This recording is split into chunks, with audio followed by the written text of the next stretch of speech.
other birds here in just a second as well. We've got a couple here that we can discuss. But this white bird here that looks like it might be about to fly away from us, is a white ibis. Straight up ahead, right up in front of you. Right there. White ibis, guys. So really cool bird. They've got this interesting beak that they kind of burrow into the soft ground with and get their feed. You mostly find these guys on the shores, out on the coastal more so. So it's fun to see them this far inland. Now, one cool fact about the ibis is they're the last bird to leave whenever there's a hurricane, and they're the first bird to come back. If you guys watch this crane, it looks like he might be about to strike. He looks like he's onto something. Sometimes they'll turn their head to the side just a hair before they strike too, but other times they'll go straight on. So we'll see.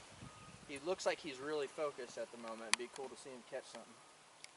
But so those ibis are a good indication, guys. If you leave after an ibis does for a hurricane, you're probably too late. So let's leave before the ibis leave, and once they come back, it lets you know that it's safe to come back. So pretty awesome. And we can go ahead and they can grow to about 3. Hey! Oh, he missed. There was a big fish that he hit there too. But anyways, they'll get about 3.5 foot tall. Pretty big bird. And the males are a little bit more blue than the females. The females have a little bit more grayer tone to them. Unfortunately for the ladies, you guys don't get to be cute in the bird world. That's up to us guys. Looks like he's just taking a drink, so we'll leave him be. But these birds can be found through most or fish or something, and all of a sudden you see a bird go by. Not something you didn't really expect. I've had that happen a few times. I'm like, oh my goodness, what was that? So really cool birds, guys. This is a male. You'll know that because he has a black neck and head. It's really obvious when you see a female. They have a brown neck and head. So, and that purple gown, he's way back in there. We will see if we can see him on the way back.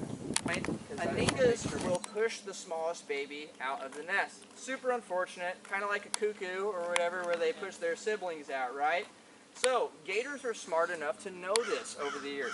So not only do they not try to kill aningas whenever they're just in a unique position, like if a gator was swimming underneath that aninga, he could take him. If he wanted to, they won't, because they know if I let him be or if I let her be, she's going to feed me someday.